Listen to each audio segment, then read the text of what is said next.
Yeah. Okay. There you go. Excited. Yep. Yes, it's funny that do sometimes. Welcome, sis. Hello, How hello are you? everyone. Hey, nice to have you here. Thank you. I'm glad to be here. Wow, you look lovely, Thanks. Yes, colorful. I love the thank floral. Is you. it a top or a dress? It's a top. No, it's just a top. Okay, Yeah. you look nice. Oh, guess what? Thank you. I should have noticed this before. We both have what they call AG. Yes, that's true. I just That's noticed we are special it. people. We are special people. Yeah, we are. Okay, folks, can you welcome our guest barrister for today? Give her some hugs, loves, let her know that, yes, we love her. So give her, Oh, see the thank hugs. you. Yes. Oh. Oh, but thank you so much. Thank you so much for agreeing today. I was just thinking about it a few minutes ago that um, I'm sure people might think it's very easy to just come on Hangout to share your story, but it's not. Because most times, first of all, you're not sure how people are going to receive you. You're It's not true. sure, oh my God, I'm nervous. What will I say? This is your first time of doing. In Yeah. fact, she only joined Instagram a couple of days ago. So this is her first time of joining a live thing. So yeah, see all the love. Can you see the things at the bottom? Can you see Yes, all I the love? can. Yes. I can So see all the love and the yes, hugs. we love you. We really Oh, do appreciate you coming to do this. thank you. Okay. Yes, and your hubby is here too. I can see he's joined you. And thank you for setting her up because we know you, you set all this up for her. But he's techie. So thank you. Okay, so before we start, I'm just going to ask you to just tell us a little bit about yourself, what you do before you go into your story, so that people, those that don't know you, can know a little bit more about you. So tell us. Okay.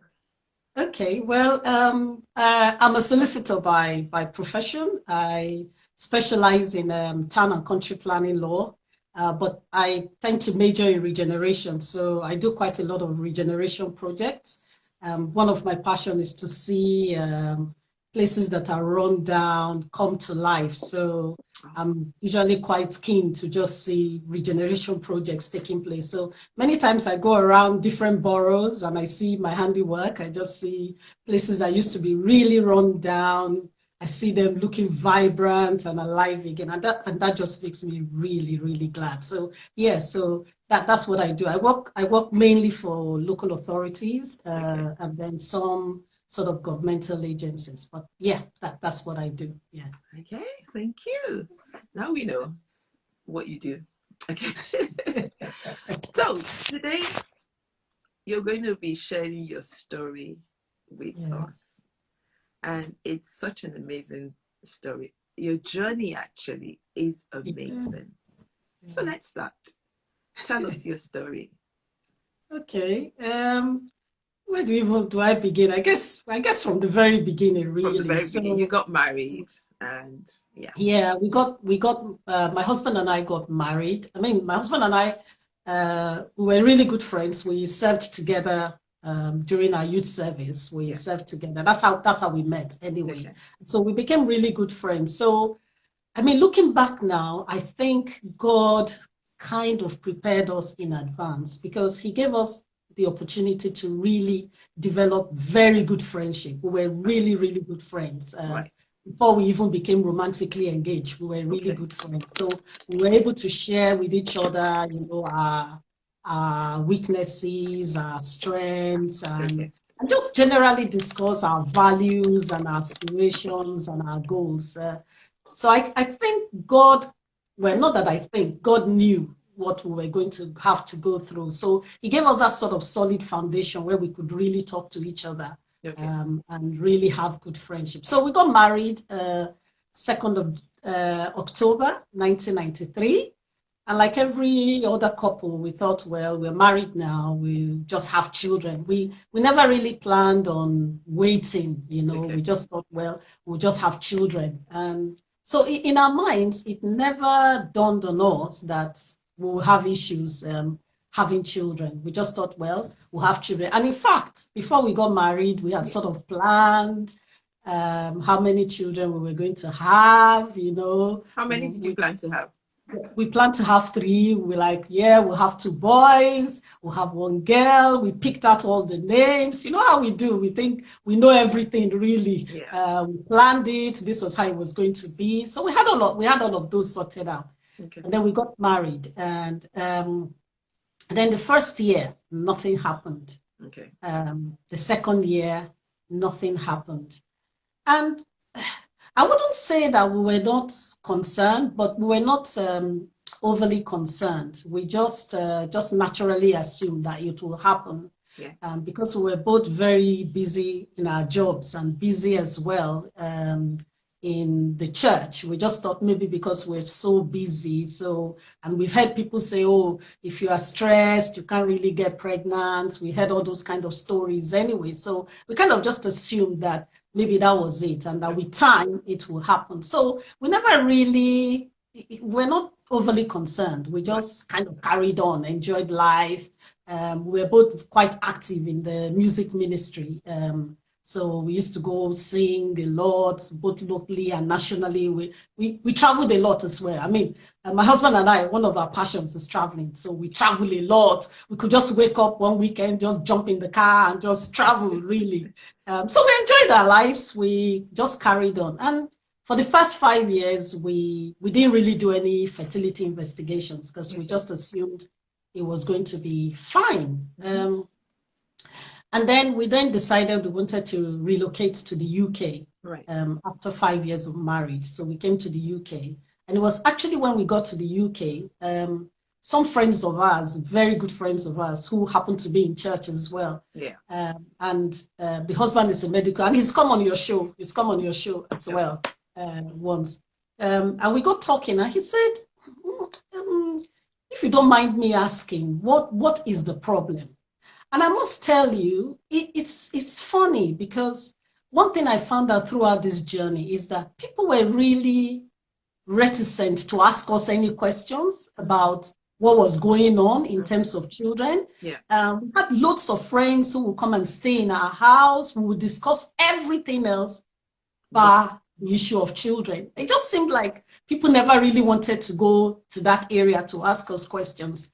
So when this couple said to us, what's going on? What's happening? And we said, well, actually, we really don't know. We haven't gone and we haven't done any investigation. He said, why? Why have you not done anything? And he said, well, I'm going to be on your back. You have to go and see a GP and start to find out what the matter is. And he was, I mean, I bless God for him. I bless God for him because he really helped us. So we then decided, okay. Can I just stop you there? Just, you know what you just said about people not wanting to ask. It's difficult. I know it's difficult because I have a friend who is actually on now. I remember when I was pregnant, I think it was my second son or so.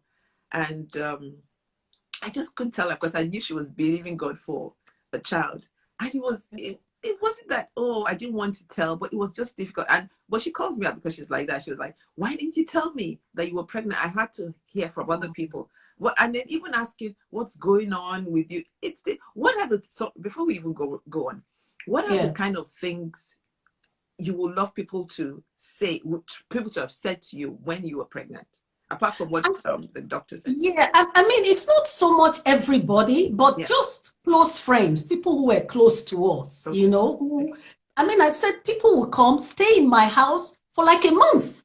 And we'll talk and say everything, but we'll just skirt around that subject. I mean, I would have really wanted them to say, hey, what's going on, sis? What's the matter? Because that was how, of course, I don't expect anybody to walk up to me and ask me that question. Yeah. But people who are close to you, people who can stay in your house that you call friends, they should be able to say to you, what's going on? What's happening? You know, I think it's an African thing. I think we're just, it's true. I think it's an African thing. I think we don't really like to dig into people, what we call people's personal space. We don't really like to dig into it. But I would have really appreciated it if, you know, people had asked me what's going on, what's happening with children and all of that. So which is why this couple, I mean, I hold them in high esteem. I really hold them in high esteem because they really said, what's going on? What's happening? You know? So yeah, I think that's what I would say to people. Okay. So ask, yeah, especially if you're a close friend. if you're close friends, ask what's going on, because then it shows that you're concerned about them. You know, you have an interest in their well-being as well. Yeah. Okay. So, right. Yeah. Thank you. Yeah. So so we then went to see our GP, and he now said, okay, he's going to refer us to the experts so we can then go for sort of different fertility investigations. Okay. So we went, he referred us to another clinic, and we went, and then they started doing the investigations. And then after about a year and a half of investigations, the consultant now called us in to have a meeting with him. And he said, well, bearing in mind all the investigations they've done, there's no way that we're going to be able to have our own children. Or rather, he said there was a slim chance, that was the word he used, there was a very slim chance of us ever being able to have children of our own. Right. And even that slim chance would only be possible if we went through some invasive medical treatment, medical surgery, he said to us. Okay. And I tell you, it was like, what are we hearing? I mean, it's not something you plan. That's not the sort of news you ever want to hear, for someone to tell you that you've lived your life, you've trusted God, you have children, you get married, and now you're told that it's likely you will not have children of your own. Wow. You know, we're so devastated. We thought, God, what's going on? You know, you start to ask yourself all sorts of questions. Why me? You know, what have I done? What have I done wrong? You know. So the consultant said to us, what do you want to do? Do you want to go through this medical procedure, which he explained to us? And we thought it's quite an invasive procedure, because he also said to us, there's no guarantee that even after we do this procedure that you would have children of your own, but it's the slim chance that you have to have children of your own. Right. So we thought, okay, he asked us, do you want me to take it further? And we said, well, just give us a break for now, because for the 1.5 years, that's all. It's just been one fertility investigation after the other. And we thought, well, we'll just give it a break. Give us a break. Help us to, let's go back. We'll just go back to drawing board, sit down, pray about it, and just see what do we want to do next, basically. Okay. The thing we didn't know at the time was there's sort of like a time scale for you to be able to get medical fertility treatment free on the NHS. Okay. We That's wished in the UK. In the UK, yes. We wish the consultant had told us that actually after a certain age, you can't get the medical treatment free of charge on the NHS. But he never said that to us. He just said to us, okay, take a break, come back when you are ready. He never mentioned to us that actually don't wait too long, because you won't be able to get it on the NHS. So we took about a year, maybe a year and a half. You know, we went back home, just started praying and just saying, God, we don't really know what's going on, but just help us. Anyway, after about a year and a half, we then decided that, okay, let's go back, let's see. Let's start the medical procedure, which they had said to us that we needed to do. Yeah. So went back to the consultant, and then he said to us, oh, actually, I forgot to tell you, but because of your age now, you can't get that treatment free on the NHS. Oh my God. That was such a blow to us. Wow. It was like, what? And we said, okay, so if we wanted to go private, how much should we be looking at? And he said to us, well, I think about £10,000. Now, I'm telling you, this was like 20 years ago. Yeah. So you can imagine a lot of that money. was exactly, that was a lot of money 20 years ago, £10,000. It was like, okay, we don't really have £10,000. So as if, we could remortgage our house, but we just thought, no, we'll go back, we'll go and save for the money anyway. So we left. We went home again, really, really devastated. I, I, I should back up a little bit because one of the things my husband and I decided way, way, way back, even before we got married, we promised ourselves that if anything happened in our marriage, we were never going to lay blame at each other's feet. We concluded that we'd never do that. So when we got the diagnosis that we needed to go through this medical procedure, and we got home, and somehow one person was starting to feel a little bit down and all, and we just said no, no, no, no, no. We already said no laying blame at each other's foot. It's our problem. It doesn't matter who has the issue. It doesn't really matter. It's our problem. We are one, and so we kind of just encouraged each other that way. So when the doctor told us that we will have to pay 10,000, we said, okay, we don't have the money. We'll just go back home and we'll go and save the money. So we took about a year to save up that money. Okay. And then we went back to the consultant to say, okay, he referred us to another clinic, which is kind of linked to the NHS, but they now do it kind of private. So they do all the fertility treatment private, but it's linked to the NHS, but you pay for it. Okay. So we went back and we now said, okay, we now have the money. So when can we start the treatment procedure? Okay. And the consultant said to us, it's a bit too late now. He said to us, the prognosis is really, really bad because, well, I should say they did a few investigations first before he gave us this. He said, prognosis is really, really bad now. We think even with the medical procedure, we can't see you having children. Wow. So it was, so it was like, God, what's going on? You sit there and, I remember you hear on the news, someone gave birth and they abandoned their child. And you think, God, that's someone who doesn't even know you. They give birth. So we are serving you. We are faithful. Yeah. What's going on? You start to ask yourself all these questions. Sometimes you wonder, am I not praying enough? Am I not fasting enough? Yeah. Is there a curse somewhere? We went for all sorts of deliverance. We did all kinds of prayers, all kinds of fasting, and yet nothing was happening, And I remember the day God really gave me peace about the whole issue. It was one of the days during my Bible study, and I just happened to be reading the book of Luke. Yeah. And I was reading the story of Zechariah and Elizabeth. Yeah. And the Bible said there that Zacharias and Elizabeth, they were righteous people.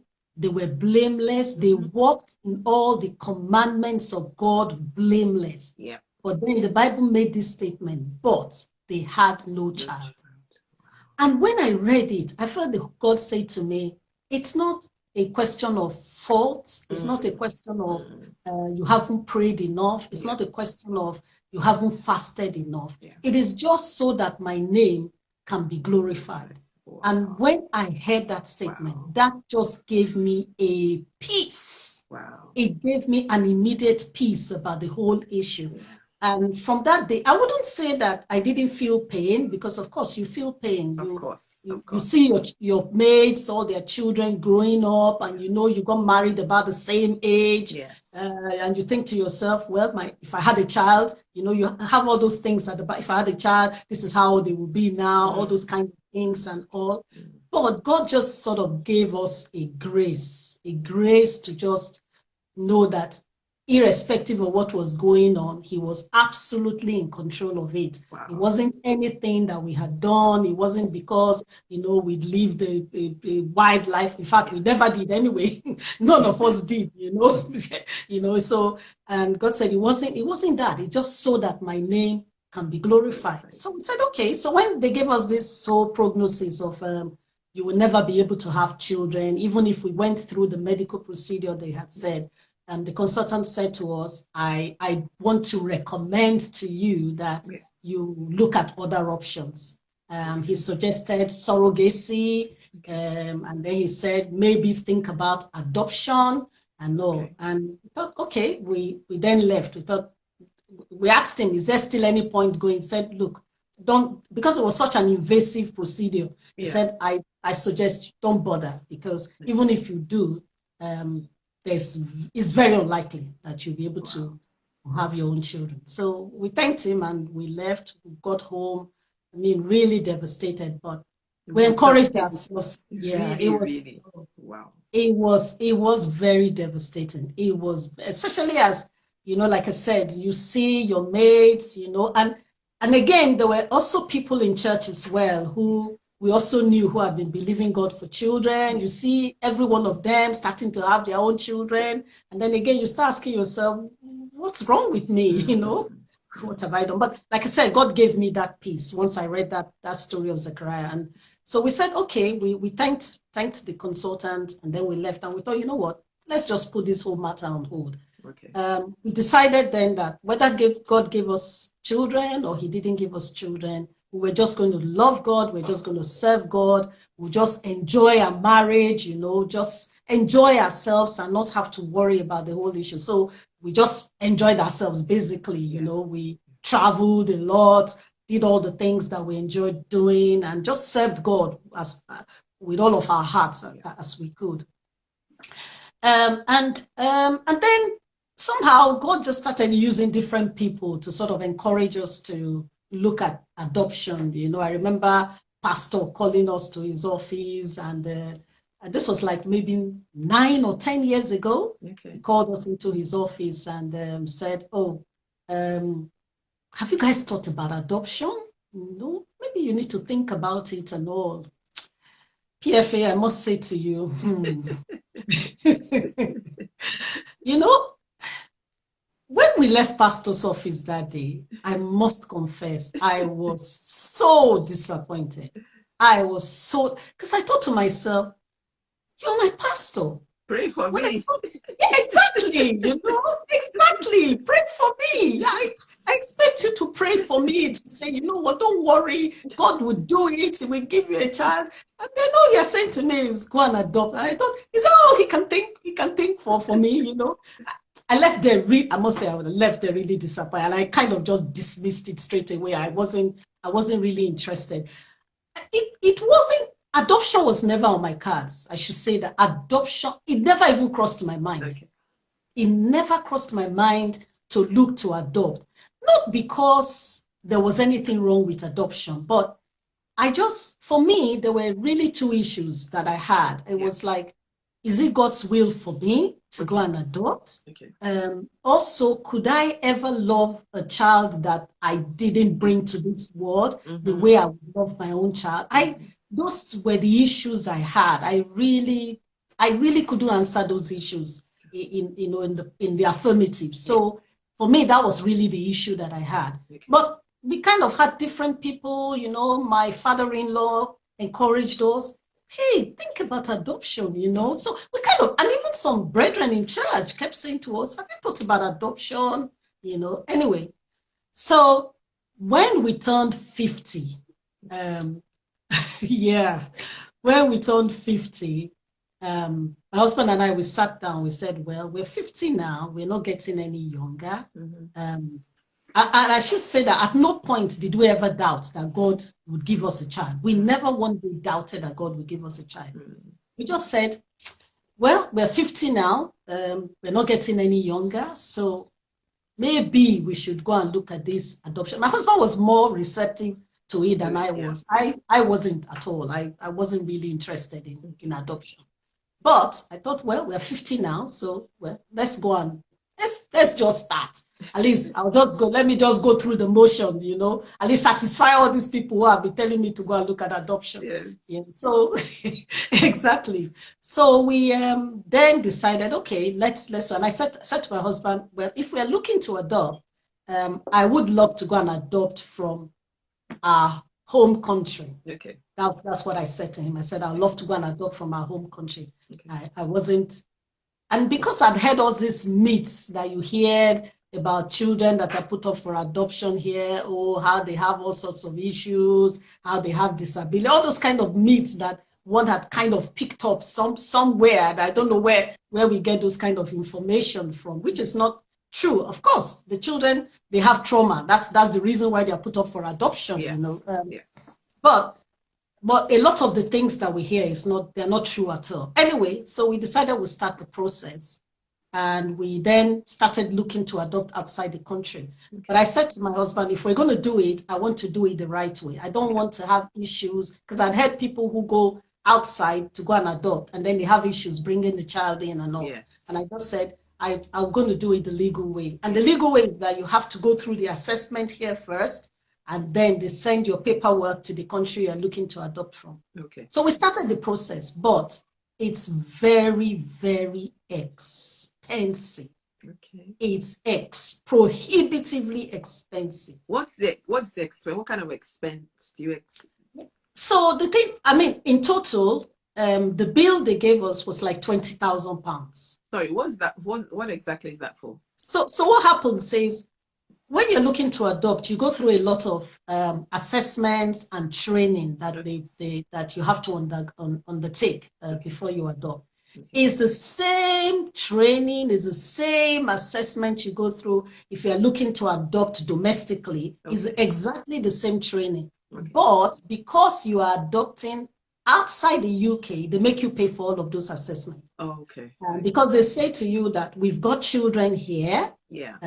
For adoption, but if you're looking to adopt, we can't give you our services free of charge. Sure, makes sense. So yeah, so you have to pay for it. So you pay for all the training. They give you a lot of training. You have a social worker that's assigned to you, okay, that at some stage comes and just every week she's going through your life, basically. Wow. 2-3 hours every week, drilling into your history, your background, everything about you, basically. I must say, adoption is a very, very intrusive process. Very intrusive. The guest worker is coming to see every week, you said?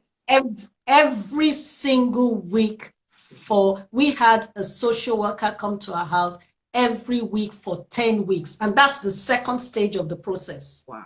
And she's there for 2-3 hours each time she comes. Whoa. Drilling your whole life, everything about you, your history from when you were born. There's no aspect of your life that they don't go into. So is that sort of, yeah, that's the sort of thing they do as well for you if you're looking to adopt outside the country. Okay. They have to assess you first, and after the whole assessment, before they recommend you to adopt outside the country. So they have to say what child will suit you, okay, what ages you should adopt. Okay. And once they've done that, they send the paperwork to the country that you're looking to adopt. But like I said, because you are looking to adopt outside, you pay for the whole process of assessment and training, okay, and all of those support and all. And the bill we got was about £20,000. Wow. Yeah, wow. It's very expensive. It's very, very expensive. I was just thinking that was even more than the cost of the medical yeah, thing that you're going to. Yeah. Wow. Yeah. Yeah. So we started the process. We actually even started the process. We spent like about 3,000. They done the first stage of the training, the interview. They done all of those stages, and then they now gave us a bill for the second stage, which was when the social worker will start coming. Yeah. And they gave us a bill. At that time, it was a bill of 7,000 for that. And they said the social worker, every time she came, we had to pay, yeah, for the time the social worker was spending in our place. And they said to us, make sure you have like another 10,000 saved somewhere to pay for all of that. Yeah. So, I mean, yeah, when they gave us the second bill, we just thought to ourselves, hang on a minute, this is crazy. Exactly. This is crazy. And this is a money pit, because, okay, that's here. We don't know about the country where we're, yes, going to adopt. Yes. We don't know. There's a lot of uncertainties and all of that there. So we thought to ourselves, you know what? Enough is enough. Let's not even go down this route. It's just a money pit. And we just said, you know what, let's forget about it. So we decided to say to them, okay, we'll just put it on hold. Okay. And as God would have it, one of our friends who's a social worker, she said to us, have you considered adopting here? You know, I know you're looking to adopt outside, but have you thought about adopting? And we said to her, the reason why we want to go is because we want to adopt a baby. We don't think they will let us out. She said, why do you think so?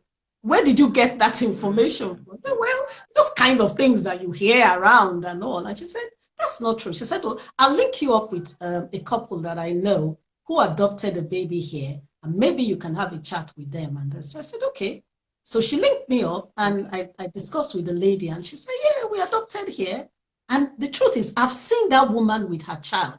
I never knew she adopted, never knew. Right. And if you see that boy and you look at that woman, if someone told you that there's no way you would know that she adopted that boy. Wow. So she said, you know, my son is adopted. I said, really?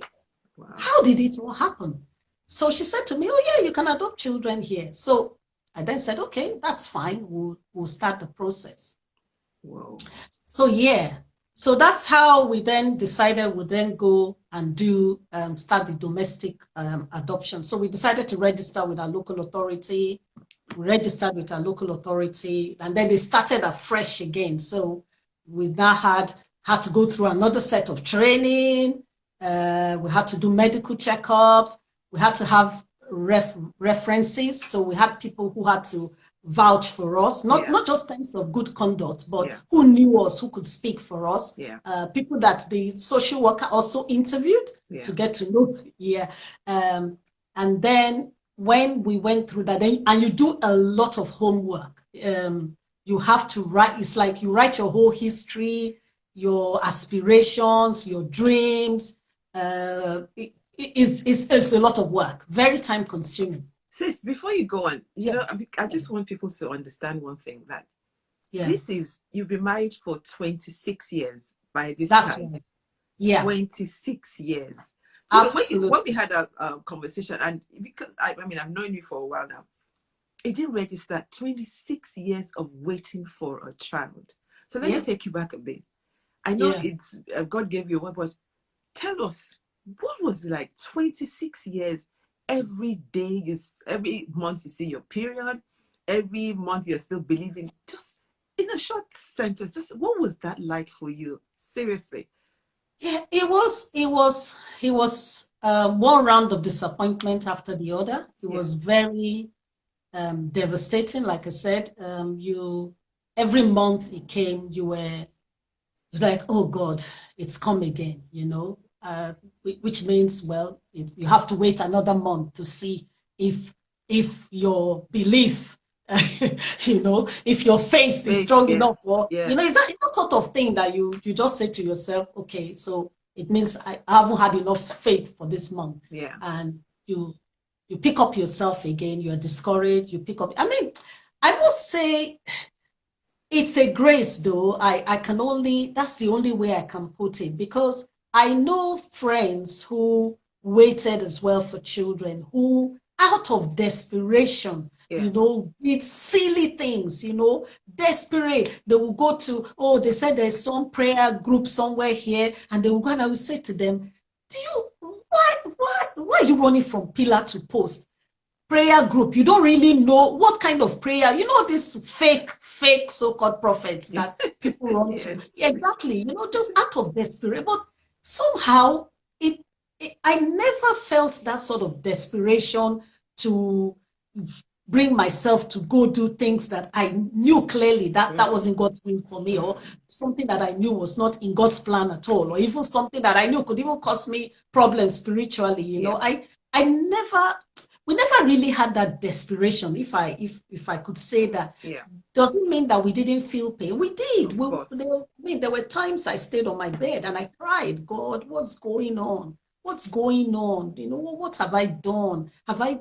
Just tell me if there's something that I'm not doing right. Let me know, so at least I can amend my ways. If you know what the issue is, you can amend your ways, you know. But I would just say that God really encouraged us. He encouraged us every year, every month, you know, that the period came, you encourage yourself, you know, and just say, well, God, I know you're working something out. I know you're working something out. I don't know what it is. I don't understand it, but I just know you're working something out. And that's how he helped us. I know you said that your father-in-law was also one of those that encouraged you to go down the route of adoption. What about, were other family members supportive? They were, well, they didn't come out to say go and adopt, but Okay. as soon as we told them we were looking at adoption, every member was supportive, and they've been supportive even up till now. Okay. You know, we somehow we were really blessed. I guess when God knows what you're going to go through, he kind of prepares things in advance. We never had pressures from our family members to say, oh, what's going on? Oh, why are you not pregnant? You know, I hear people say, oh, out of desperation because of pressure from family members, they go and do things. But we never had that. We were just supported. You know, from my side, from my husband's side, they were just supportive. They just encouraged us. They would say, you know what, God will do it. We know God will do it. We know God will do it. You know, they tried to ask us what was going on, and we just told them, well, we don't know what's going on, but we know God is working it out. And they just encouraged us. So in that regard, we've been really blessed. We've been really blessed. Yeah, we've not had any issues like that. You know, I know people have had issues like that, but we never did. We never did. Yeah. Okay, carry on. Sorry, I just had to bring that so that people, because people don't, fine. when you tell your story, people don't think about how long it took you to get to where you are now. 26 years is a long time to wait. It's a long time. Tell me about it. Tell me about in that 26 years. Some of my mates, their children have graduated. They've even married. And married, yes, absolutely. Married, had children. You know, even children that I raised, because I grew up. I didn't grow up with my parents. I lost my mom when I was really, really young. So I had to grow up in my uncle's house. And I sort of raised my cousins. My cousins got married. They had children, you know. And here I was, who raised them, and I didn't have one. So when you have that background, you know, that sort of backdrop, you can imagine the sort of thing. But one of the things that we always tried to do, if we knew anyone that we knew that had children, we just sowed into their lives, because we just said, well, we're sowing a seed for when God will give us our own. And we never at any point doubted that God will give us our own child. Not one day. If I never even crossed our mind, will God give us a child? We just believed that God would give us. It was a question of when. It was a question of when it was going to happen. So we then started the domestic adoption. We went through the first stage. So we did a medical exam. We had to get references as well. People came and gave us references. We had to go to the country where we lived before to get certificate of good conduct. Wow, you went back to your country to get certificate? Excuse me. Yes, but if you've been living in this country for a long time, it doesn't matter. If you've lived outside the country at any point in time for up to a year, you must get a certificate of good conduct. Who did you get the certificate of good conduct from? We had to go. Exactly. we had to do the police. They went to police headquarters. Police headquarters. Yeah, I went to the police headquarters to go and get a certificate. Fortunately, the High Commission, they've kind of had those kind of things, so they know. So you go to the High Commission, they give you a letter, then you go. Of course, you know our country, how things are. It's never so straightforward. But yeah, I had in my group when we were doing the adoption training and all. We had some people who had lived in like Australia and all. They had to get certificate of good conduct from there. So yeah.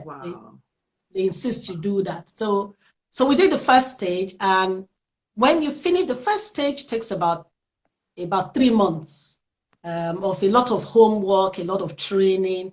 I remember going through all those training, and I'll come back from those training thinking, God, what am I letting myself into? You know, I still had all my doubts about, is this really God's plan for me? You know, I still had my doubt, will I really love a child that I adopt? I still had all of those worries and concerns. And it didn't help that when you go to the training, they tell you all of this trauma that the children, you know, they have gone through, and how those things can affect their behaviors. And you come back and you just think, God, am I sure I can really handle this sort of thing and all? But my husband kept encouraging me, let's just go through the process. At the end of it, we can decide that we don't want to adopt a child. So, but at least let's go through the process. So we went through the first stage, and then they accepted us after the first stage. So when you do the first stage, they could decide to put you on hold if they think that you are still grieving not having your own children. Yeah. They could tell you to just stop the process, because what they say is that if you're coming to adopt a child, yeah, you have to have gotten over your fertility investigations. You have to have completed that before you come to looking to adopt. Okay. Because they say they want your full commitment to the child that you are going to adopt, because they will need a lot of support and a lot of attention. Right. So they then said, okay, you're fine. We'll take you to the next stage. And this is when the social worker starts to come to your house. So we had a social worker that was assigned to us. She was coming to our house, like I said, every week for 10 weeks. She was drilling into our background, drilling into our history, just name it, our relationship, everything, just to get to know our finances. There's nothing that is off limits. Everything is drilled into. I mean, with hindsight now, I think I can understand why they do that. Not so much, it's not just for the child, but it's also for you, because the social worker said to us, I need to know you. I need to know what you can and cannot accept, what you can take and cannot take, because you would have the child, depending on the child you adopt, they could have trauma triggers, and that could affect you as well. So how far can you go? You know, she needs to be able to know that. So we went through that, and eventually she recommended us to be able to adopt, and she recommended that we could adopt a baby. So she recommended us to adopt from 0 to age 2. Okay. She recommended us to adopt that, which again was a surprise to us. I'm not sure if you mentioned it, maybe I missed it. Remember you said something about they not wanting you to have another child. Yeah. That's what I say about if your fertility, you conclude it and they say to you that you can't get pregnant at this stage when you're going through all of this. Until a certain time after the child is placed with you. And the reason is because they don't want the adoption process to break, because they said they've had situations where people then get pregnant, and then either the child is placed with them and then the whole thing breaks down, because then it's like, I have my child now.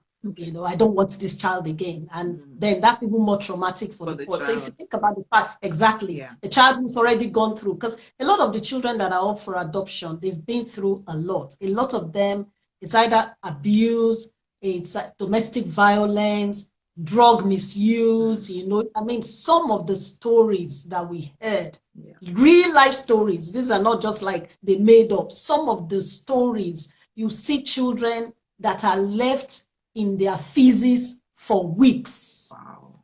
Nobody taking care of them, children not giving food to eat. It's just horrendous. When you hear some of the stories, some of the things that the children have been through. So that's why they are so meticulous when they are going through the process with you, because they say, look, our children have been through a lot in their short life. And we don't want a situation where they come to you and maybe because of some behavioral attitude, you decide that I don't want them again. So we rather know now what you can and cannot accept. And in fact, as part of the process, they have a board where they put different sort of scenarios. They say a child that has this, a child that has that, a child that has that, a child that has that. And you have to pick and say, I can deal with this one. I can't deal with this one. I can't handle this one. So the thing with adoption is you are not forced to just accept anything and anything. You have a say in what the type of child that you want to adopt. But what you cannot do is say, I want a perfect child, because there's no perfect child. Even with your own children, there's no perfect. Even your own children are not perfect, exactly. You know. So so they work with you, and that's why they are so thorough, and you know, they go into every aspect of your life, because they say, look, we need to know what are the sort of things that might trigger things for you. We don't want a child placed with you and then it breaks down. When the social worker comes, do they make appointments, or do they just turn up? No. So what happens is, once you've gone through stage 1, where they've now said, okay, we think you're fine, you can now proceed to stage 2. Yeah. They assign you a social worker. Yeah. And the first thing the social worker does, she books an appointment with you. She comes to the house Yeah. to first come and see your house. Yeah. And make recommendations. So they go through your whole house and say, okay, if you're having a child, you need to start thinking about this, just make your house a bit more child-friendly. Okay. Think about safety measures that you need to put in place. So they make all of those recommendations. And then on that day, she sits with you and then says, okay, this is how the process is going to work. I'm going to be coming every week. So what day suits you? What day doesn't suit you? Is it morning? Is it afternoon? Is it night? I can even come in the night if you want me to. So you work with the social, and then she gives you dates. Okay. So we were given dates, which then meant we could go back to our offices and take time out. One thing I would say is, if you're looking to adopt, be prepared to give a lot of your time, because it's very time consuming. It takes a lot of your time. So with the dates, we went back to our offices and got time off, because it was like 3 hours, 3 hours of just, in fact, the only way I can explain it is like cross-examination. When a lawyer is cross-examining you. So do they ask about your friends? Do they ask about your church, your beliefs and things like that? Yep, they do. I mean, one of the things that we did, I said in stage 1, you do a lot of homework. Yeah. And part of that homework is you have workbook that you have to sort of prepare. And in there, you talk about your values. You talk about if you have a religion, you talk about it. You talk about your growing up. You talk about your experiences. If you've had previous relationships, you have to talk about it, because it's all there. It's like they tell you all of these things, you need to cover it. Yeah. So in there, we decided way in advance, we decided that faith was a big part of it. We were going to make our faith the center of it. Okay. It's either they accepted us or they didn't accept us. If they felt like, oh, we couldn't, your faith, you are too much in your faith, then that was it. We knew that, well, if that's it, then that's it. So in our workbook, we had made it clear that faith is a big part of our lives. We believe in God, we serve God, and because of that, we could not just accept a child that belonged to another faith. Okay. So because when you adopt a child, the parents can where they can request that the child be brought up in a certain religion. And as much as possible, the local authority tries to ensure that the child is raised up by people who can promote that religion, because it's part of their identity. So they say to you that that's part of their identity. Imagine a child who doesn't know birth parents, and so growing up, all of these things can have identity crisis. So they try as much as possible to raise them in the way that their parents would have wanted to raise them, assuming they could. I really love that. I actually love that. That's really good. Yeah. But so because of you just mentioned, I'm not thinking about some of these celebrities that adopt from Africa. I wonder if they actually bring up the children based on their faith, because I don't know. But anyway, go on. Yeah, but the thing is, a lot of them, and that's why it's some of those countries, most of them tend to go out from the US, isn't it? Yeah. So I don't know what the US is, but here, if you're looking to adopt, that's why I say if you don't want issues, just make sure you go through the proper channels so that you don't have problem when you bring the child in here. Because I know 1 or 2 people who've gone to Africa and just adopted a child, and then they brought the child and it's like, look, I said, where is that coming from? We don't recognize this child. So someone said I said Africa, but it's true that they adopt from Africa. They always say Africa. So I mean, we made faith a big part of our of the adoption process, and we got challenged actually. Our social worker, I remember one of the days she came, she said, okay, I hear you, I hear what you say about because we said there's no way that we can take a child that will have to be bringing up in another religion. There's just no way. We can't do that. And she said, okay, I hear what you say, and I understand it, but what if you have a child and your child grows up and your child decides that I'm not going to go with your religion? What are you going to do then? And then we said, well, you bring up a child in your faith, you bring them up. When they grow up, they are adults, they can make their own choices. You don't stop loving them just because they made a choice that is not in line with your choice. And of course, we knew that it's not, you don't understand the God factor, but you have to apply wisdom when you're dealing with people like that. So we said, if our child decides that when they grow up that they don't want to go with our faith, we won't stop loving them. We hope and we pray that they go with our faith. But if they decide, they are adults, they can make their own choices. So she even quizzed us with things like, okay, you say you do Bible study, you say you pray. Okay, what's Bible study like? What do you do? What's yeah, that's how detailed they go.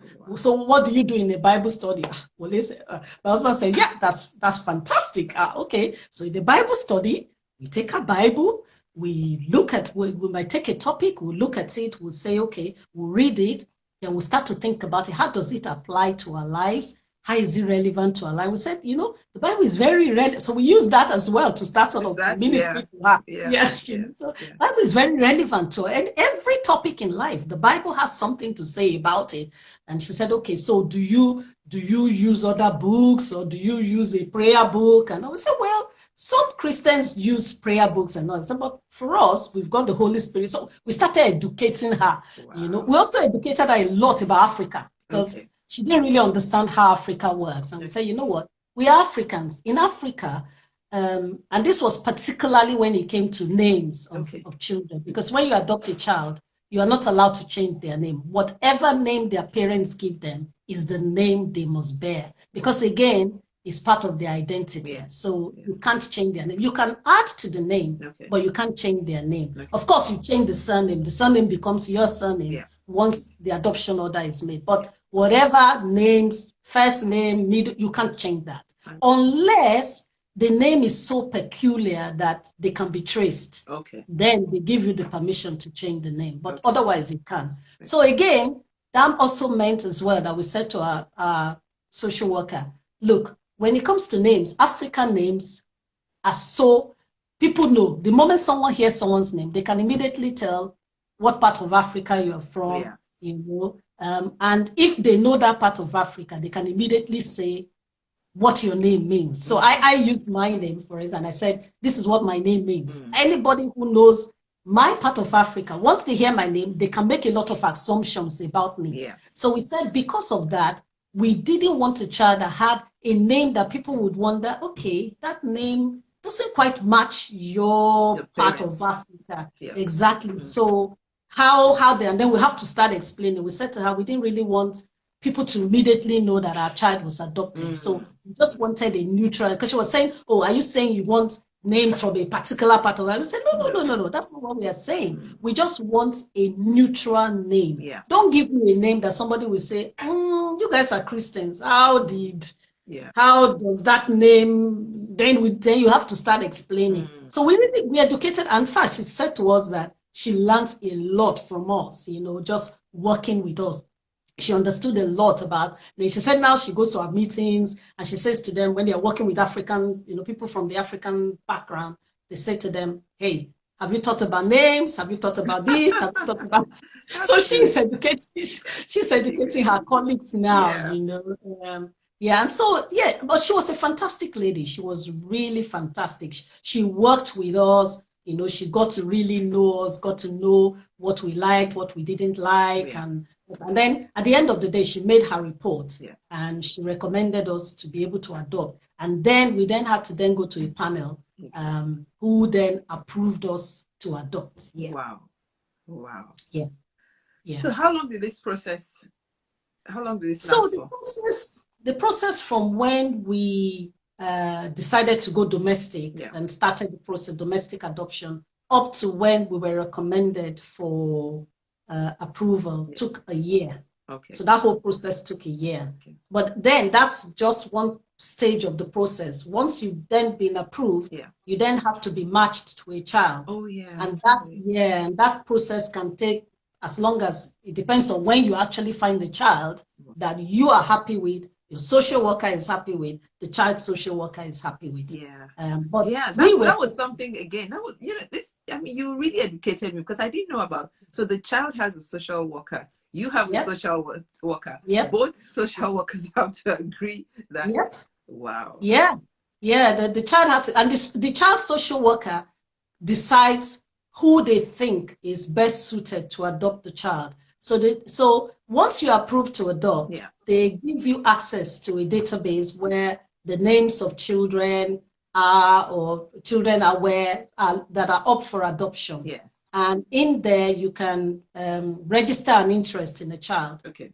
And when you register an interest in a child, sometimes you can see a child, the social worker will have there, can only be adopted by people between these ages. So once you see that your age group doesn't fall there, just forget about it. Don't even bother registering an interest. Or they can say cannot be adopted within this area. Okay. And again, it's so that the child cannot be traced. You don't accidentally run into somebody that knows the child. So they may put a restriction to say, if you live within this area, you can't adopt this child. So you know straight away that you can't adopt that child.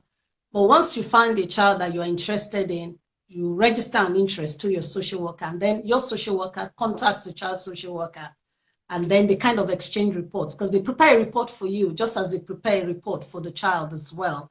And if they think that you might be a suitable match, they release the child's report to your social worker. Okay. And then you go through the report, and then you can then decide, okay, and I must say, they give you all the information you need to make a decision about whether the child. That's information about the child. Okay. About the child's family. The background, as much as they know because they would have done a thorough investigation. Right. Every information they know about the child's history, about the child's family, every information, the possible effects of whatever it was that happened, that the child had to be put up for adoption, all of that they put in the report. And even when you decide that, okay, I want to proceed with this child, they still take you to a medical consultant. Okay. Who goes through the report with you and say, okay, you want to adopt this child. These are the possible effects or things that might happen, so that again, you can decide, do I want to go with this or do I don't want to go with it? You're at no stage are you forced to accept anything. So you go through that. Once you say, I'm still happy to proceed with that, despite everything I've heard you say, I'm happy, everybody's happy, then they say, okay, that's fine. And then they now start the final stage of the process, which is where they now let you, because usually most of the children are in the foster care. So once they've approved you, they've matched you with the child, then you then have what they call transition. And what then happens is, you visit the foster carer, where the child is, and the foster carer starts to gradually hand over responsibility of taking care of the child to you. So it's done gradually, just so that the child starts getting used to you and gets to know you. So they do that for as long as the child feels comfortable with you. Our child was, for the first few days, if the social worker was not in the room, our child would just run away from the room, crawl away from the room. He wouldn't want to stay with us. So it took a little while for the child to start gradually allowing us to. So when you go to meet your child, so does foster mother say things like, oh, this is your mom, or this is your new mom, or something like that? No, so it depends. How do they introduce? Because you can just see anybody coming to visit. So it's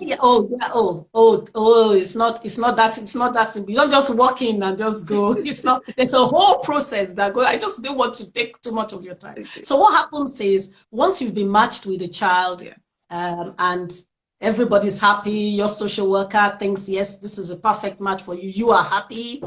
The child social worker is happy. They then draw up a plan. So in that plan, they set a timetable for how it's going to work. And what they usually say is, depending on the age of the child, because some children are very aware, depending on how old the child is. So they train you. What you do is you do a video for children that are aware. You would do a video. You would go through your house. So they would have told you, of course, from the child's report, from your discussion with the foster carer, they would have told you what the child likes. So you would set up scenes in the house Okay. Put things around the house that you know the child likes. You would have had a photo of the child. So you have a photo, the child's room, Wow. you set everything up, and then you do a video. Okay. And so what then happens, that video is then played to the child. Okay. So you send that video to the foster child, she starts to play that, and then they're like, oh, they know my name. Oh, they know my, oh, that's my food. You would, so if you know they like, for instance, Weetabix, yeah, you would have Weetabix in wherever you store your Weetabix, you take a video, you do all of that. Just again, psychologically, they start to prepare the mind of the child. Yeah. Because our child was very young, yeah, obviously, video was pointless, but we still had to do a book. Okay. So we did a book, which the foster carer started playing. You do take pictures of yourself. They send it all to the foster carer. Okay. You take a blanket, you sleep with a blanket for like maybe 2-3 weeks. Okay. They send it to the foster carer, and the foster carer, so that the child starts to get that sense of smell, Okay. your smell and all. So again, they start to gradually get the child used to the idea that they are going to move, that they're going to meet their forever mom and their forever dad. And if the child is very aware, the social worker will start visiting the child. So the child social worker will be visiting the child and start explaining to them. They have what they call a storybook board, Okay. where they sort of explain the child's journey. Okay. Say, this is your journey from when you were born. Now you're then going to move. So they tell it like a story to the child. So the child starts to get used to the idea that they are going to, but it's not, it's still quite an emotional process. Sis, let me just ask you this, because I was thinking, I mean, somebody just put, wow, all of this seems to be a lot. During this process, was there any time when you thought, I can't do this anymore, I'm just tired, I'm tired? Many times. Wow. You know, I told you I went into it reluctantly. Yes. I went into it reluctantly. And so when I would come home and I think, oh God, all this homework, all this stress, all this time off work, and I still had all the doubts about, is this really God's will for me? Do God really want me to adopt, you know? So at any time, my husband was pretty much okay with it, but I was really concerned. And somehow what then happened was I had a friend that came over to the house, and we just got talking. You know, I was telling her about, you know, the adoption. She knew, of course, she knew that we're looking to adopt. And she just said to me, you know, this whole adoption, you know, we are all adopted by God.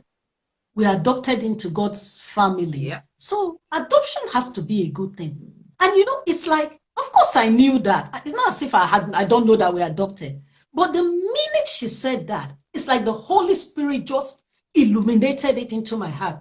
Yeah, you are adopted. Yeah. So this is my will. If you don't need me to come and speak, you know, I've already spoken. This is my will for you. Wow. You are adopted. So adoption is a good thing. Wow. You know, so that for me just gave me a peace. And it was from that day that I really started sort of engaging more with the process than I was, because I was just going through the motions before then. Let's just go through Wale. Oh God, help me. I should have said that, but anyway, sorry. And so he was fine, but I was just like, I'm not sure I can go through with this. But once God gave me that assurance, I knew that God was saying, this is it, just go with it. So yeah, so from then I engaged more with it. But yeah, it's very tedious. It's very emotionally draining. It drains you emotionally. Yeah, you just, and time consuming. It takes a lot of your time. Yeah, it's a lot. And they tell you that. They tell you when you have your training, they tell you that, look, it's very time consuming. So you need to think about looking after yourself, your well-being. You draw up a self-care plan as well. They make you draw up a self-care plan. Even after the child is placed with you, they make you draw up a self-care plan, because they say otherwise you can have secondary trauma from just all of the things that you are going through. So as part of your adoption process, you have to draw up how you're going to look after yourself when the child is placed with you and all. So yeah, because they realize that it's quite draining. It's quite draining. Wow. Okay, so where do we pick up from now? So you get to know the child. Yeah. So we once we were now matched with our child, we now had to then go start the transition. They drew up the plan for us. And we then started the transition. We actually had to travel outside where we live because our child was outside where we lived. So we had to go and spend the week where our child foster carer was. And we were going every day to again, it's you can't imagine how much that process is draining on you. So you wake up really early because they draw a timetable. They start to gradually increase the time that you spend. So you could get to the first, because what they want you to do is by the time you finish that process, you would have seen the child's routine from when they wake up to when they go to bed. Okay. Just so you can try and replicate that to get the child settled in once the child comes over to you. So we wake up really early in the morning, rush to the foster. And fortunately, the foster carer was a fantastic woman. She was just fantastic. The lady that looked after our child, she was really fantastic. You go to the place, then she starts to sort of gradually hand over to you.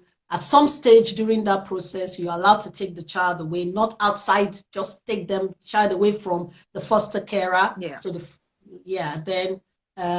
so they do that for like for our one, it was 2 weeks. So we spent 1 week with the foster carer, and then the other week, the foster carer and our child came over to our place. They stayed in a hotel, and then she was dropping off our child with us every day for another week, gradually increasing the time. And then at the end of that week, the social workers felt like the child had settled enough with us, settled down enough with us for the child to be left with us. Okay. And that was it. The child was then placed with us. Wow. And like they say, that's it. Yeah. My goodness, this has been very, very informative. Very, very. And sis, I admire your transparency, your honesty. Like someone put, I think somebody put, being truthful and real is rare. Well done. And it's so true, because you have really helped a lot of us to understand this process. And there's another thing. I think 2 people put that. Imagine if people who gave birth naturally had to go through this, because for a lot of us, you have children, you don't even have a clue what to do. You just get on with it. And we really need help. A lot of people need help, even as when you give birth naturally, not stuck on adopting. But this has been really, really good. Well, let me ask you a question. Yeah. And if you guys have any questions, please put it in the question box. Let me see. Somebody put a question. Are you allowed to adopt 2 children at the same time? Yeah, it's up to you, really. You can adopt. You can adopt siblings. They ask you all of those questions. So it's your choice. Do you want to adopt siblings? Do you want to adopt male? Do you want to adopt female? So it's really your choice. They don't. Again, it's your choice. You can adopt as long as they recommend. They feel, because they will have to go through. They look at your age, they look at your finances, they look at all of those things. They look at your house. Do you have the house, the room for it, to be able to accommodate those 2 children? So as long as you meet all of those criteria, you can adopt siblings. Is there any age at which they will say, oh, we won't recommend that you adopt? Do you know? No, there's no age limit to adoption. Well, there's age limit in terms of you must be at least 21 years old. You can't be less than 21 years old, but there's no upper age limit. Oh, really? You just have to be able to look at, there's no upper age limit. And you can be single, you can be married, you can be divorced. It doesn't really matter. In fact, in our group, we had same-sex couples in the group, who were looking to adopt. So they don't have to. So of course, if you are single, they will have to think about the type of child you can adopt and what age and all of that. So those are the only things but there's no age limit to who can adopt. There's no age limit here. So tell us, what was it like for you the first time your child slept in your house? The way you Oh my God. What was it like? I think to be honest, it was more, is the child okay? Those sort of things, like, okay, what am I supposed to do now? Is is he breathing? Can I go and check this? Those things that you kind of think, okay, you should just come naturally. It didn't come naturally. It was really stressful because you're trying to replicate sort of like the routine that the child, and bear in mind, we've been by ourselves for 26 years, nobody, there is just us, we do whatever we want to do. And then now suddenly it's like, oh, okay, you have to think about, the routine, this one, when to bathe, when to do that. And all. So I must say, for the first 1 month, we were completely exhausted, just exhausted. We were just like, by the time the child has gone to bed, you're just like, I don't even want to do anything. You're just too tired to even start to think about, do I love this child? Do I not love this child? Yes, for us, saying that. You remember you said one of the fears you had was, will I be able to love this child? So what was this like now? I think the first few months, maybe 2 or so months, we're just going through the motions because you're just trying and make sure that this child is comfortable, this child is settled and all. So you're not even thinking about those things. You can't say when that transition actually comes. It just happens. It just happens. So I can't tell you at what stage I can say that. But I can tell you now, God help you if you tell me he's not my son. God just help you if you tell me that in fact, I don't even remember that he's adopted. It doesn't even cross my mind. It's only when I have to read to him some stories and all, because as part of the process, you are told you have to tell your child the child is adopted. So they train you again on how to sort of tell your child's story. Appropriately, of course. As they get older, you start to tell them more about their history, but you tell them from when they are very young that they adopt. So it's only times like that when I'm sort of maybe going through with him, or we are reading books about animals that have left their bird family and went to other families. That's the only time that even crosses my mind. Okay, he was adopted, but it doesn't cross my mind. I'm so bonded with him. We are so bonded as a family that we don't, in fact, many times we just sit down and we just stare at him like, God, only you could have done this. He's made everything beautiful in his time. That's all I can say to you. We are just awed by God, awed by, they said to us as a child, because of the history, he might have speech defects and blah, blah, blah. But he talks. Sometimes I have to say, it's okay. It's all right. Mommy needs to have some peace and quiet. That's enough. No, nothing like that.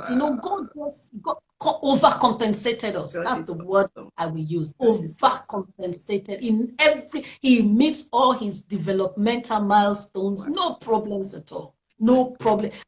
We go out with him. People stop us. Oh my God, your son is so gorgeous. Your son is. I'm like, wow. Only you could have done this. Nothing to do with me, So I don't even think about it. He's my son. That's all I see. And I heard him speak the other when we were praying. He was like, Amen. Amen. Yeah. He prays. When we are going out, he knows. He understands us. He understands our way of life. When we are going out, thank you, God. Take me out safely. Bring me back safely. Wow. Yeah. So he prays the prayer. Awesome.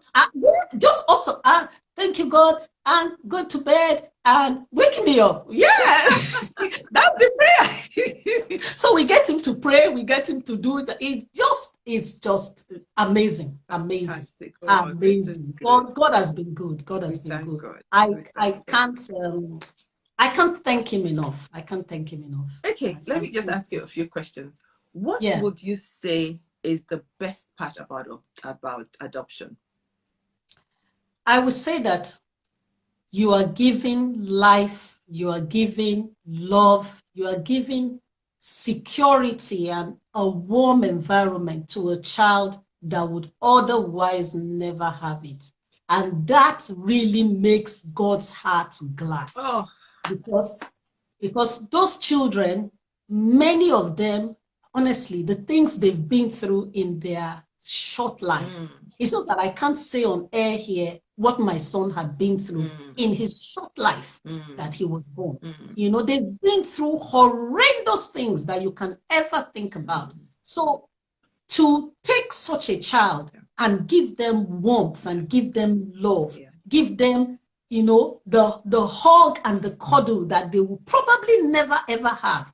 Honestly, it must put a smile on God's face. So for me, I think that is one of the best things about adoption.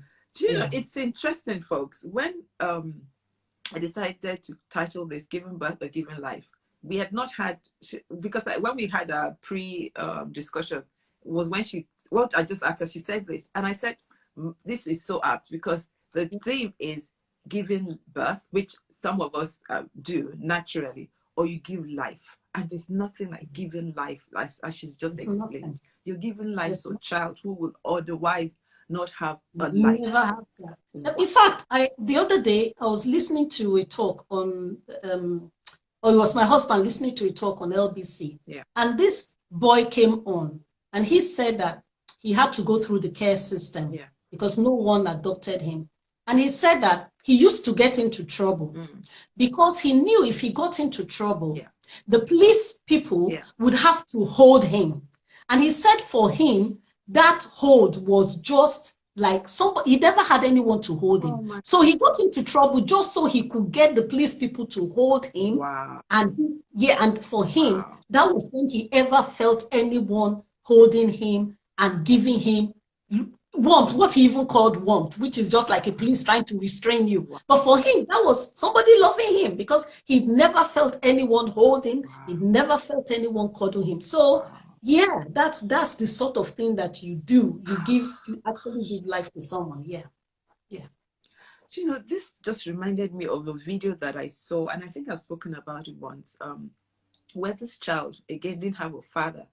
And this gentleman decided to become a mentor to him. And he said that in the six months after he started mentoring this young boy, the boy said, "Can I change my name to your name, or take on your surname?" He said, because he's never had anyone pour into him like this man was doing. It's so important, honestly, people. You know, it's just that I don't even know if I can, but I just feel I wish I could take on a child, because like you said, children, a lot of these children, they've been through so much. So I may not be able to take on a young child, but at least I can mentor. So there's so many things we can do to give people life. You don't have to adopt, you don't have to foster, but you can mentor, you can cancel. There's so many things we can do to give life to others. Absolutely. Oh, God. Absolutely. Okay, when do social workers stop coming to you? Okay, from the time when the child is placed with you, they still come because at that stage you are sharing responsibility with the local authority. So for a few weeks for a few months you're still sharing responsibility. So this child social worker will keep coming to check the child, see how the child is settling in. Your social worker too will keep coming to check you to see how you are coping as well. So you get that support. And then after 10 weeks, the child is placed with you. You can then decide that you want to finally adopt the child. So even after the child is placed with you, you can still say, sorry, I'm not sure I can cope with this. But that's why they go to... You can say that? Oh, wow. Yeah, they've had situations where people have said, sorry, I don't want again, you know, that sort of thing. But they try, that's why they go through that thorough process they go through. To make sure that they can match the child with you that suits you, so that it doesn't break down. So once you've gone, after 10 weeks, you can then decide to adopt the child. So they stop coming once the final adoption order is made. So once the final adoption order is made, so you then apply to adopt the child. Once you are happy, you are satisfied that this is the child that you want to keep for life. Okay, so the child stays with you for 10 weeks, but the final adoption order does not go through until you now. It doesn't go through. No, until you apply. You actually have to apply for that. I guess it makes sense because you don't want to adopt and then decide after 10 weeks I can't cope, and then so 10 weeks is the minimum that the child must have stayed with you before you can actually apply to adopt the child.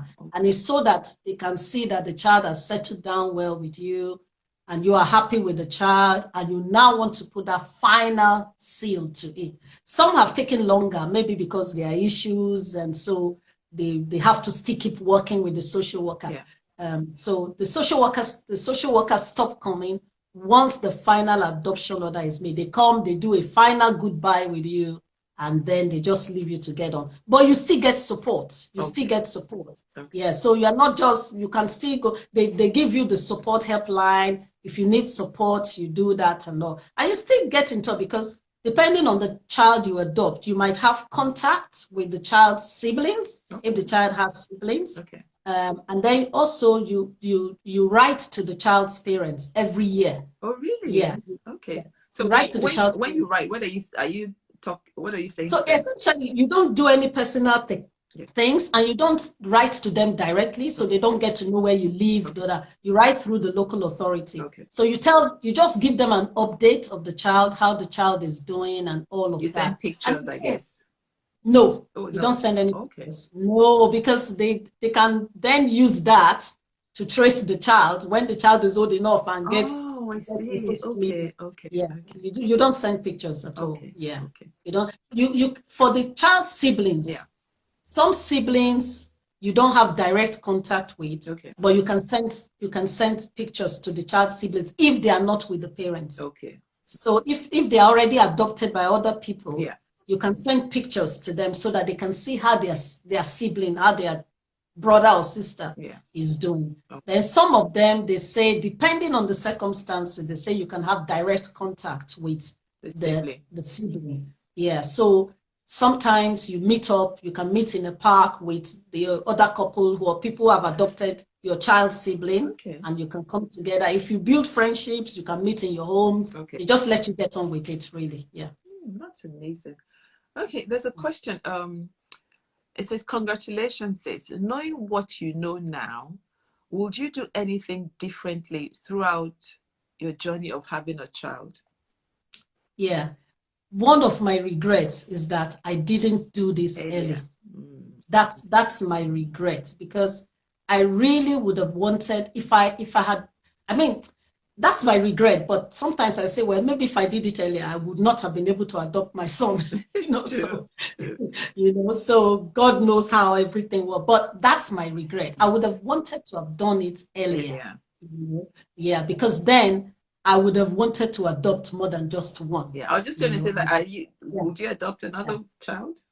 Yeah, I would love to, but I have to take my son's interest into account, because it has to be someone that, and they take that into account as well. It has to, when you adopt a child, you can only adopt a child that is younger than the child that you have. They don't let you adopt an older child, know. So again, I have to take that into account, bearing in mind our ages now, and so all of those things. So that's my regret, that I wish I'd done it earlier. I would have wanted, I would have at least adopted two. Well, like someone said, God's time is perfect. So maybe this is the time God wants you to have. Okay, so I was going to say, what has been the hardest part of adoption? But I think you mentioned it, the intrusion, the everything you had to go through. But what are some of the unique issues you feel like you've experienced with adoption that you think other prospective adoptive parents should know?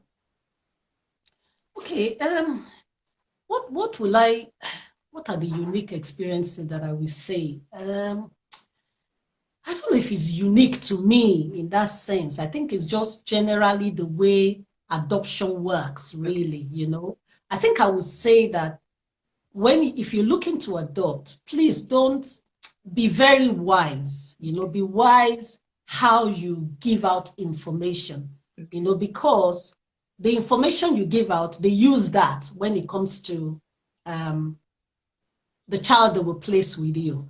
So like I said to you, we were very vocal about our faith and all, but we never did it in a way that it was like, well, this is our faith, you just got to take us and all of that. We looked at it from, it was always in the child's best interest. It was always, for our child. So if we didn't want, just wisdom.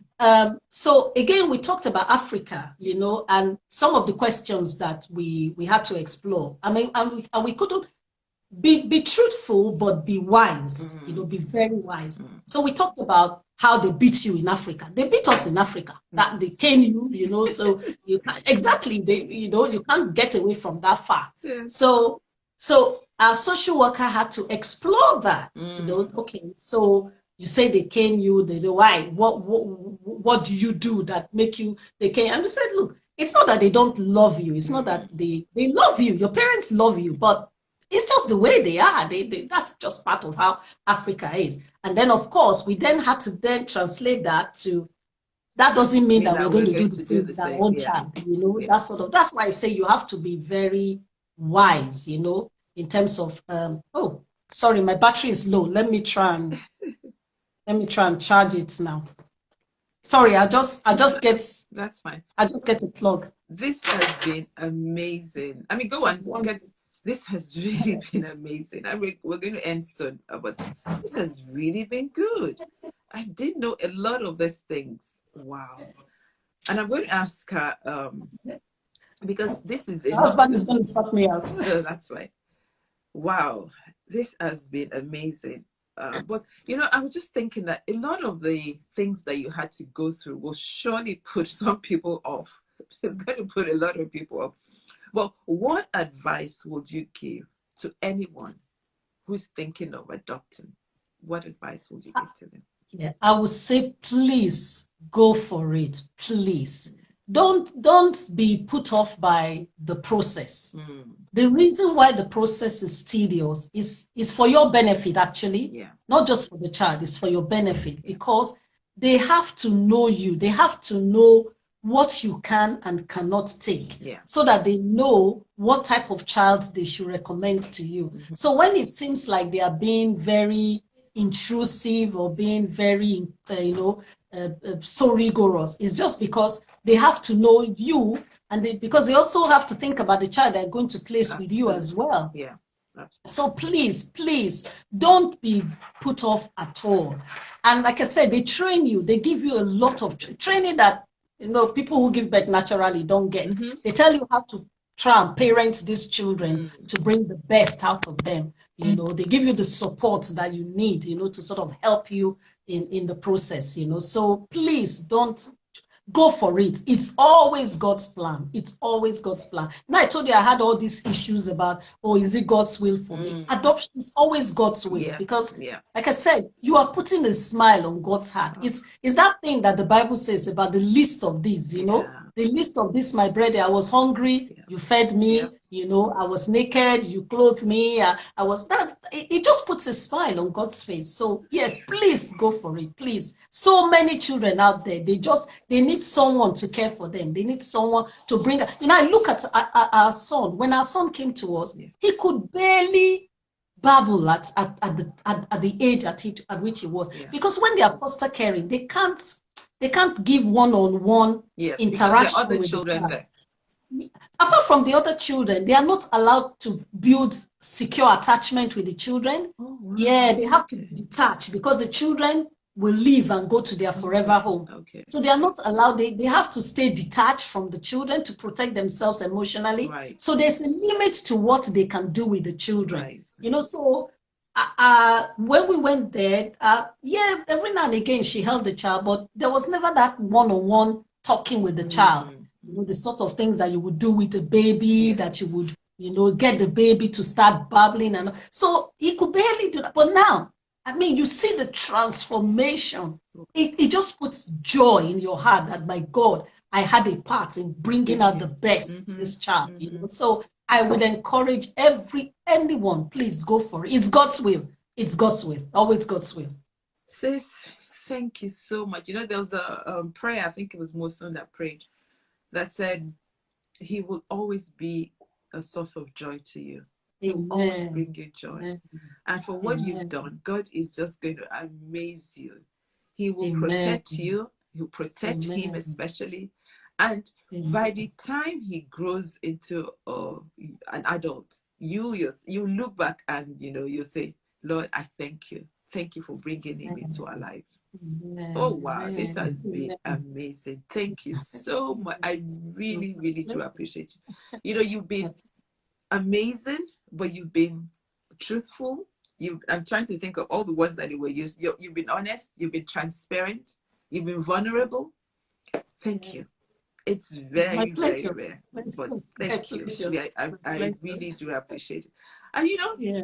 I don't know how long Hangout Cafe is going to be for, but maybe by the time he's an adult, Hangout Cafe will still be around. You come back and tell us Absolutely. And about. come and tell you his own side Yes, of it. come and tell us. So let's see. We just don't know what God is going to do, but God will preserve all our lives, and we'll see. It Amen. could happen. It could happen. It could Amen. happen. Amen. Amen. I you know the script, the thing that God gave me, I know I was sharing with you the revelation God gave me uh, on Psalm 127. Yes. Remember I was telling Yes. you, Yeah.